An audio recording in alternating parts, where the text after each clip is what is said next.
There is a place where time stands still, where the waters of Pearl Harbor hold secrets they will never surrender, where even now, more than 8 decades after the last gun fell silent, black tears rise slowly from the deep, each one a whisper from 1,200 men who never came home. This is the story of the USS Arizona. On the morning of December 7, 1941, 1,512 American sailors and Marines woke aboard a Pennsylvania-class battleship moored peacefully along Battleship Row. By 10 minutes past 8 that morning, 1,177 of them would be dead.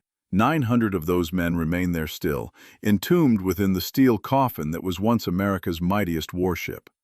But to understand what was lost that December morning, we must first understand what the Arizona truly was. She was born in Brooklyn, at the New York Navy Yard, where her keel was laid on March 16, 1914. A young Assistant Secretary of the Navy named Franklin Delano Roosevelt attended the ceremony, never imagining that 27 years later, as President of the United States, he would stand before Congress and declare this ship's destruction a date which would live in infamy.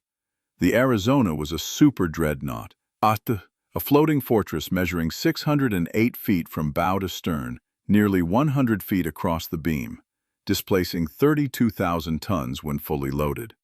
Her main armament consisted of 12 14-inch guns arranged in 4 massive triple turrets, each capable of hurling shells weighing over 1,400 pounds more than 20 miles.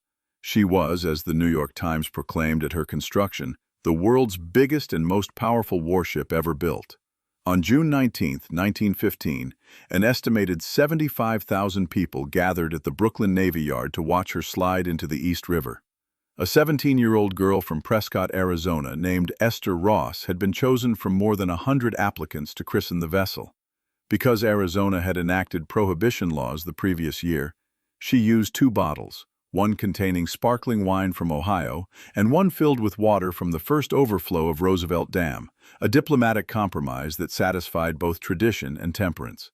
16 months later, on October 17, 1916, the USS Arizona was commissioned into the United States Navy. Her total construction cost, $16 million. Her intended lifespan, decades of service defending the nation. Her actual fate would prove far more complicated and far more tragic. The Arizona's early years were marked by frustration as much as service. Just weeks after commissioning, she suffered a stripped turbine outside Guantanamo Bay. On December 7, 1916, exactly 25 years to the day before her destruction. Was it coincidence? Or was fate already casting shadows? When America entered the Great War in April 1917, the Arizona remained stateside. Not because she wasn't needed, but because Britain lacked the fuel oil her engines required. She spent the war years training gunners and patrolling the Atlantic coast, her massive guns never firing in anger. But her moment of glory came after the armistice. On December 13, 1918, the Arizona helped escort President Woodrow Wilson aboard the SS George Washington to the Paris Peace Conference, part of an honor guard that included 9 battleships and 28 destroyers.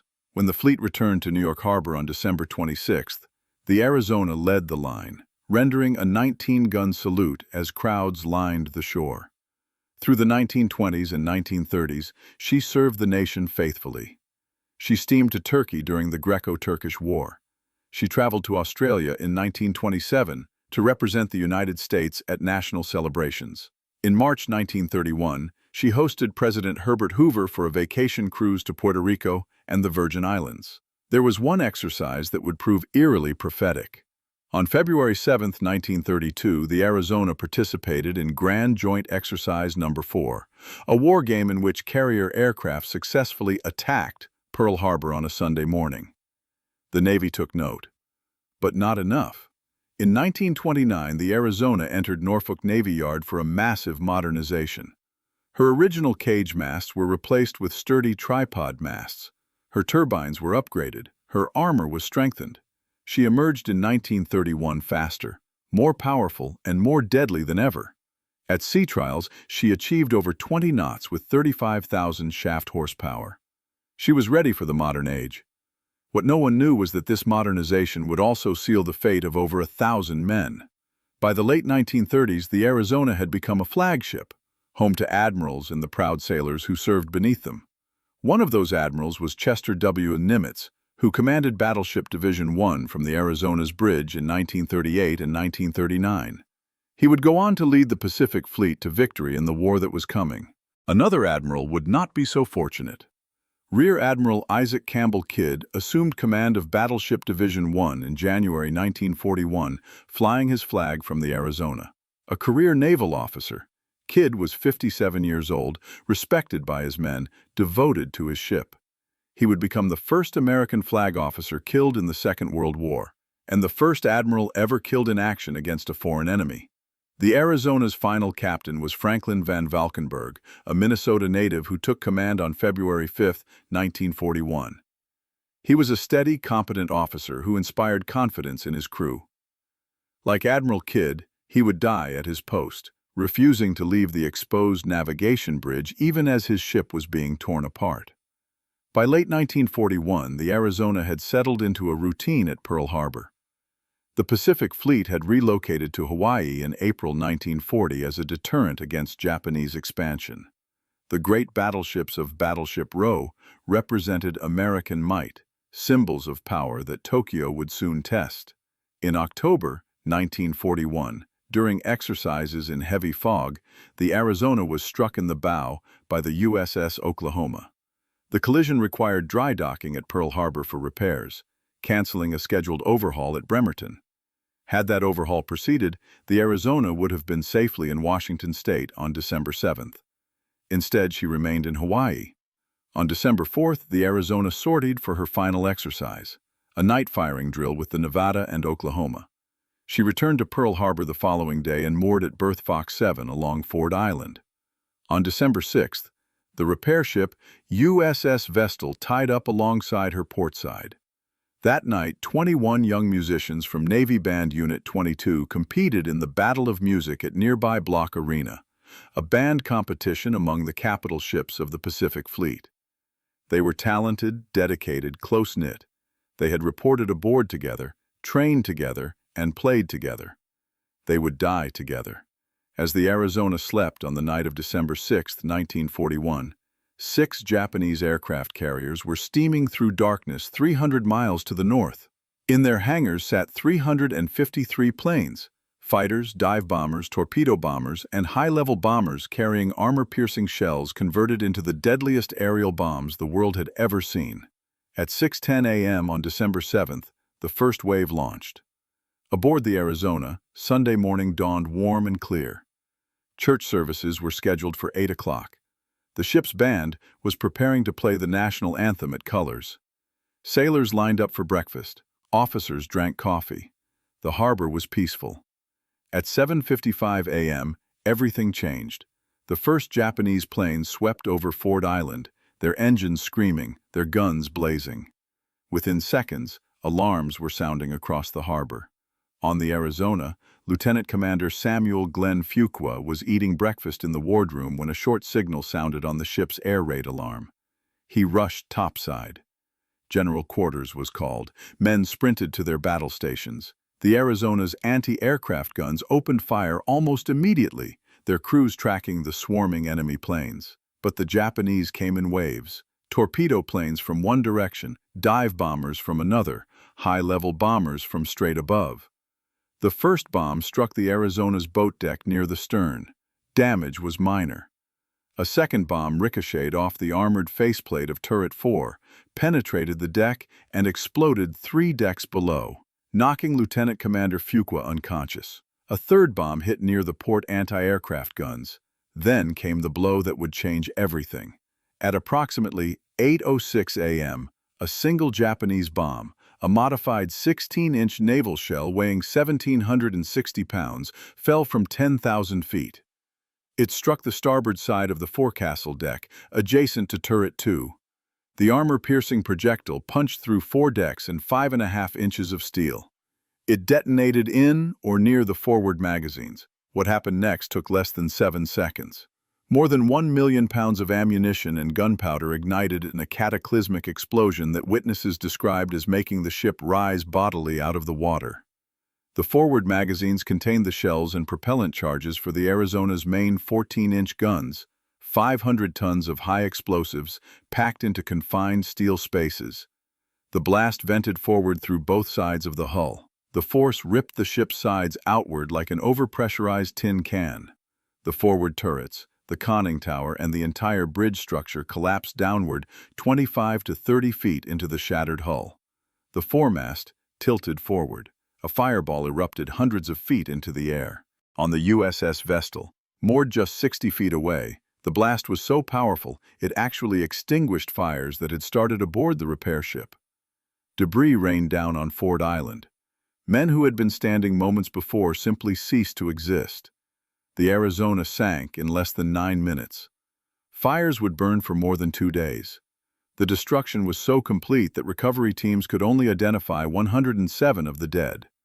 The rest, more than 1,000 men, were trapped in flooded compartments, sealed behind collapsed bulkheads, or simply vaporized by the force of the explosion.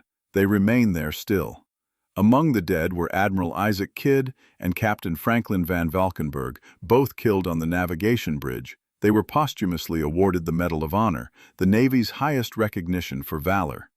Lieutenant Commander Fuqua, who regained consciousness after the second bomb and calmly organized firefighting and evacuation efforts, survived to receive his Medal of Honor in person. He was the last man to leave the Arizona alive.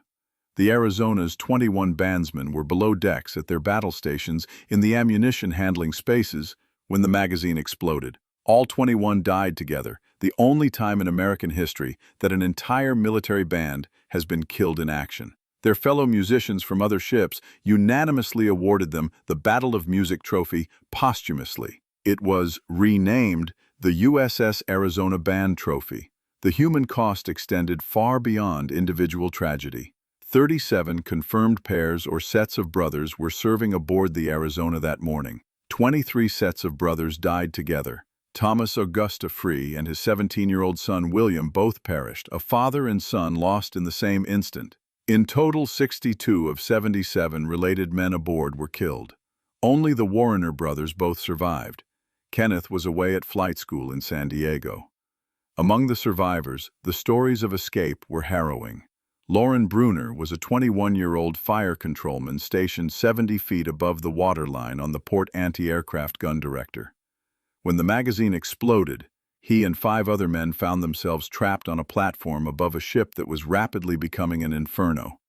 They couldn't jump. The water below was covered in burning oil. Then a sailor named Joe George, a bosun's mate aboard the Vestal, spotted them. Defying his commander's direct orders to cut the mooring lines and pull away, George threw a rope across the gap between the ships. Bruner, shot twice in the leg and burned over 70% of his body, pulled himself hand over hand 100 feet across that line to safety. George received no commendation for 75 years because he had disobeyed orders. Thanks to Bruner's tireless advocacy, he was posthumously awarded the Bronze Star in 2017. Donald Stratton, a seaman first class, escaped by the same rope. Burns covered 65% of his body. He spent over a year in hospitals and was medically discharged in 1942. But Stratton talked his way back into the Navy and served aboard the destroyer USS Stack in combat in the Western Pacific. When asked about cremation in his final years, he replied, "I've been cremated once. I'm not going to be cremated twice." Lou Conter was a quartermaster third-class standing watch at the quarterdeck when the attack began. When the ship exploded, he was knocked down but not seriously injured. As the Arizona burned and sank, he pulled survivors from the water, grabbing men so badly burned that the skin came off in his hands. He spent the following weeks helping extinguish fires and recover bodies, the worst job he ever had, he would say later. Conter went on to fly more than 200 combat missions in the Pacific as part of the Black Cat's PBY patrol squadron. He was shot down twice. He survived. He would become the last living survivor of the USS Arizona, dying on April 1, 2024, at the age of 102. In the immediate aftermath of the attack, the Navy attempted to salvage what could be salvaged. The superstructure and masts were cut away for scrap in 1942. The guns from the aft turrets were removed and installed as coastal defense batteries on Oahu. Remarkably, the guns from Forward Turret 2 were salvaged, straightened, and installed on the USS Nevada in 1944, where they fired against Japanese positions at Okinawa and Iwo Jima. But the hull itself, and the men inside, remained where they had fallen. After 5 days of body recovery operations, the work was deemed too dangerous to continue. Arguments arose over whether to raise the ship and retrieve the dead. But surviving families and the sailors made the case that leaving the deceased with their ship accorded with naval tradition. The decision was made: the Arizona would become a permanent grave. The ship was stricken from the Navy Register on December 1, 1942, but she was never truly decommissioned. To this day, she remains on the Navy's rolls as an active duty vessel, a ghost ship that still serves her country. In 1950, Admiral Arthur W. Radford ordered a flagpole erected over the sunken battleship. A tradition began. Every morning, sailors raised the colors above the Arizona. Every evening, they lowered them. The flag flies there still, from a pole attached to the severed stump of the mainmast. The push for a permanent memorial began almost immediately after the war. Robert Ripley of Believe It or Not fame used a 1948 broadcast to advocate for the project. The Territory of Hawaii established a Pacific War Memorial Commission in 1949. But funding proved difficult. America was weary of war, and Pearl Harbor was far from the mainland. The breakthrough came in 1958 when President Eisenhower signed Public Law 85-344, authorizing the creation of a national memorial.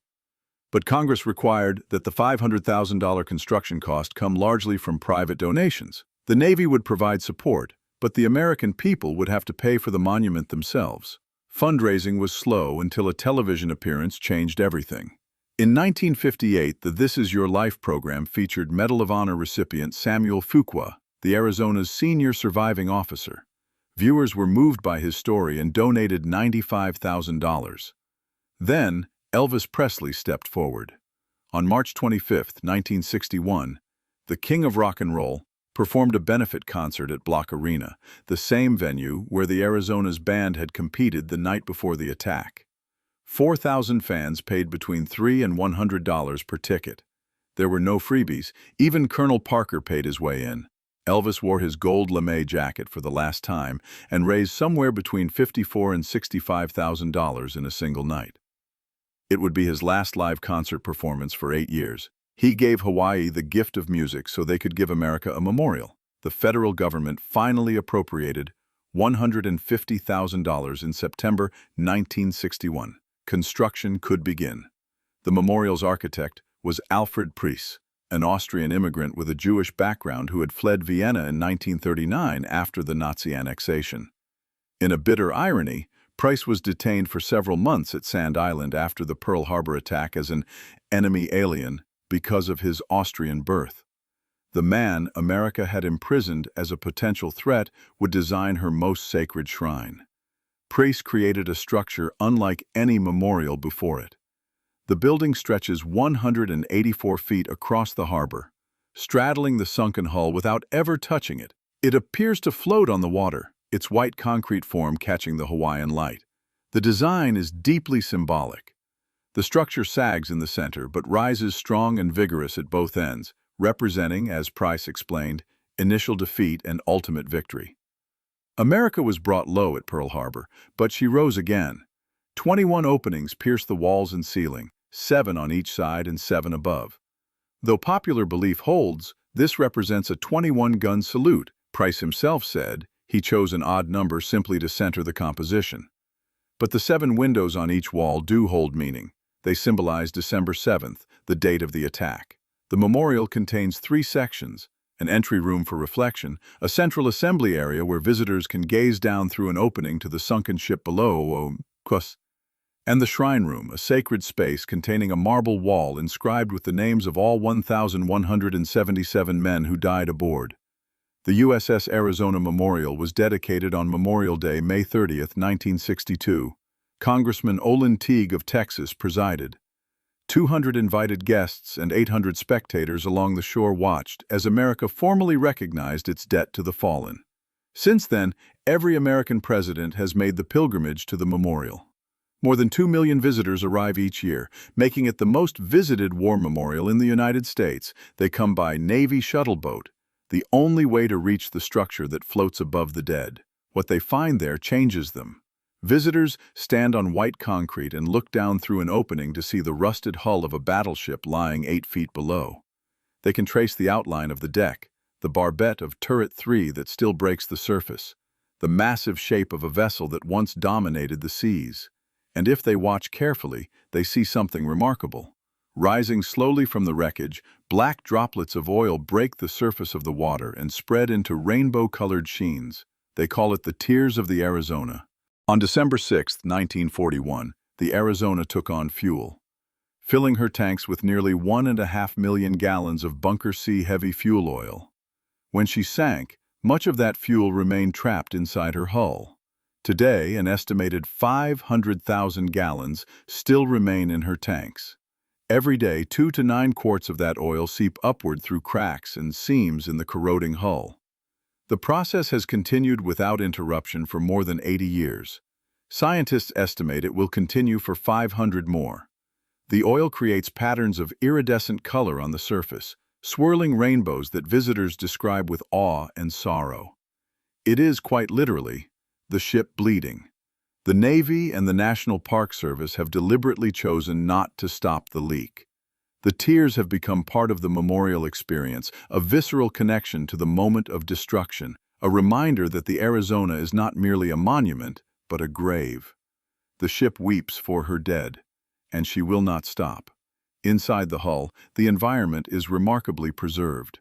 Remotely operated vehicles have documented officers' uniforms still hanging on their hangers, telephones resting on desks, fire hoses coiled in ready position, never used because there was never a chance to fight the fire. Dissolved oxygen levels inside the wreck are extraordinarily low, creating anaerobic conditions that slow decay. But the Arizona cannot last forever. Corrosion studies show the hull is losing steel at a rate of 1 to 6 thousandths of an inch per year. Scientists at the National Institute of Standards and Technology have modeled the ship's structure and predict total structural collapse in 100 to 150 years. When that collapse comes, the 500,000 gallons of remaining fuel oil will be released into Pearl Harbor in a matter of days rather than centuries. The National Park Service and Navy are already planning for that eventuality, installing containment booms, monitoring structural integrity, preparing for an environmental crisis that is mathematically inevitable. For now they watch and wait and honor. The tradition of survivor reunions began in 1954, when 11 men gathered at a restaurant in Gardena, California. The Pearl Harbor Survivors Association grew to thousands of members, with annual gatherings that brought aging veterans back to the waters where they had nearly died. As the decades passed, the reunions grew smaller. Men who had been young sailors in 1941 became grandfathers, then great-grandfathers. They walked more slowly. They needed canes, then wheelchairs, but they kept coming back. On December 7, 2014, 4 of the 9 remaining Arizona survivors gathered at the memorial for what they called their final toast. Lou Conter, Lauren Bruner, Donald Stratton, and John Anderson, men in their 90s, the last of their generation, raised glasses containing wine from a bottle that President Gerald Ford had given the association in 1975. After the toast, Navy divers carried one of those glasses down to the wreck and placed it at the base of Gun Turret 4. It waits there still, ready to serve when the survivors join their shipmates. Lou Conter explained the tradition of interment. It was amazing for the 4 of us. I think we all felt the same. An honor to toast the 1,177 shipmates we had who died that day. And the glass, which is now interred there, will give us a chance to have something to drink out of when we're buried there. Since 1982, the Navy has allowed Arizona survivors to have their ashes interred within the ship. The ceremony is solemn and specific. A military funeral at the memorial, followed by Navy divers guiding an urn through the water to rest in the barbette of Turret 4. 44 survivors have chosen this final journey, including Lauren Bruner, who was interred on December 7, 2019, becoming the last survivor to join his shipmates. John Anderson was one of them. He served aboard the Arizona with his twin brother Jake. When the bombs fell, Jake was killed. John survived, but spent the rest of the attack desperately searching for his brother, picking up other survivors along the way. On December 7, 2016, 75 years to the day after the attack, John's ashes were placed in the Arizona. The twins were finally reunited. Not all survivors chose interment. Donald Stratton, remembering how close he came to burning alive, asked to be buried in his home state of Nebraska. "I've been cremated once," he said. "I'm not going to be cremated twice." Ken Potts, who had shuttled supplies to the Arizona when the attack began, and volunteered for the grim duty of diving for survivors in the wreckage, lived to 102. He chose to remain with his family in Utah. Lou Conter attended memorial services at Pearl Harbor until he was nearly 100 years old. He never forgot the men he had served with, the skin that came off in his hands as he pulled them from the burning water, the faces of boys who would never grow old. When he died on April 1, 2024, the last living connection to the USS Arizona was severed. There are no more survivors. There is only memory. The memorial has evolved over the decades. What began as a shrine to American dead has become something more complex, a place of reconciliation between former enemies who became close allies. In 1991, President George H.W. Bush visited the memorial and declared he held no rancor toward Germany or Japan. In 2016, President Barack Obama and Japanese Prime Minister Shinzo Abe stood together at the Arizona, the first Japanese head of government to visit the site. They laid wreaths, scattered flower petals on the water, and spoke of peace. Even 75 years later, Abe said, the USS Arizona, now at rest atop the seabed, is the final resting place for a tremendous number of sailors and Marines. Obama responded, "The most bitter of adversaries can become the strongest of allies. The fruits of peace always outweigh the plunder of war." Audio tours are now available in Japanese. Tea ceremonies have been held on the memorial. What was once a place of anger has become a place of healing, a transformation that honors the dead by ensuring their sacrifice was not in vain. Every Navy, Coast Guard, and Merchant Marine vessel entering Pearl Harbor observes a tradition called manning the rails. Sailors line the decks at attention, facing the Arizona Memorial, and render a salute.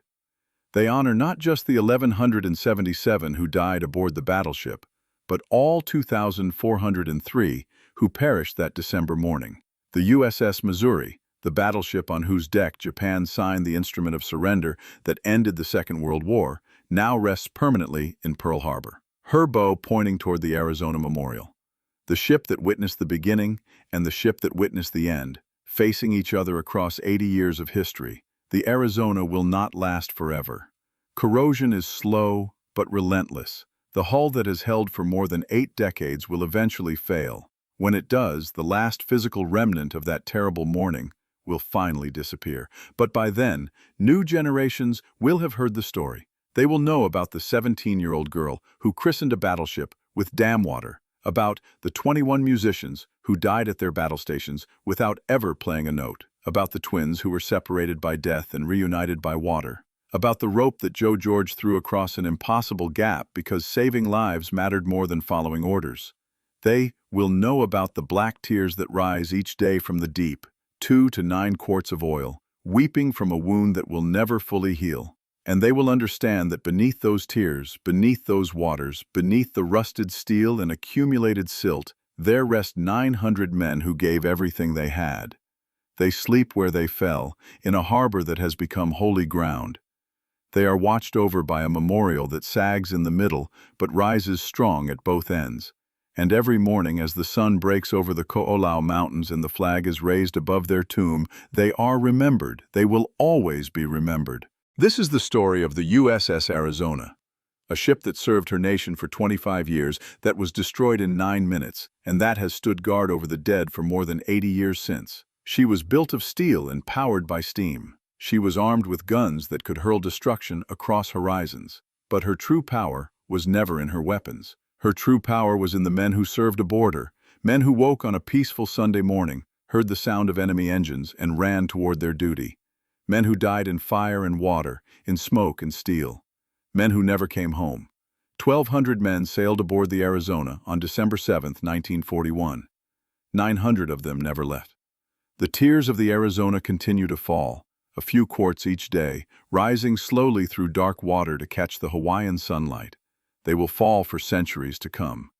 And as long as those tears fall, as long as visitors stand above that sunken grave and watch the oil shimmer on the surface, as long as the American flag flies from the shattered mainmast of a battleship that refused to die, the men of the Arizona will not be forgotten. They gave their lives so that we might live in peace. They rest now together in the harbor they defended, and the Arizona still weeps for them all.